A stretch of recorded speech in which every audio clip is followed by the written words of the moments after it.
ரமலான் மாதம் இது ஒரு சாதாரண மாதம் மட்டுமல்ல, மனதை சுத்தப்படுத்தும் ஒரு புனித காலம். இந்த மாதத்தில் மனிதர்கள் நோன்பிருந்து தங்களுடைய மனதையும் செயல்களையும் நல்லதற்காக மாற்ற முயற்சிக்கிறார்கள். இந்தியாவின் பெருமைமிகு விஞ்ஞானியும் மக்களின் ஜனாதிபதியுமான டாக்டர் அப்துல் கலாம் அவர்கள் எப்போதும் மனிதர்களுக்கு நல்ல எண்ணங்களையும் பெரிய கனவுகளையும் கற்றுக் கொடுத்தார். அவர் சொன்ன ஒரு அழகான வார்த்தை, கனவு காணுங்கள். அந்த கனவுகள் எண்ணங்களாக மாறும், எண்ணங்கள் செயல்களாக மாறும். இந்த ரமலான் மாதம் நம் நாட்டு மக்கள் அனைவருக்கும் அந்த கனவுகளை நல்ல பாதையில் கிடைக்க உறுதுணையாக இருக்கட்டும். ரமலான் மாதம் நமக்கு பொறுமை மற்றும் நிதானத்தை கற்றுத்தருகிறது.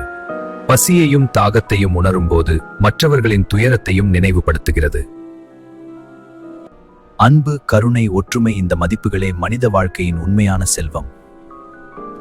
இந்த புனித ரமலான் மாதம் நம் நாட்டு மக்கள் மனங்களில் அனைவருக்கும் அமைதியையும் அன்பையும் வளர்க்கட்டும். நாம் நல்ல மனிதர்களாக இருந்து இந்த உலகத்தை சிறிது சிறிது அழகாக்கலாம். அனைவருக்கும் இனிய ரமலான் நல்வாழ்த்துகள். இந்த புனிதமான ரமலான் உங்கள் வாழ்க்கையில் அமைதியையும் மகிழ்ச்சியையும் கொண்டு வரட்டும்.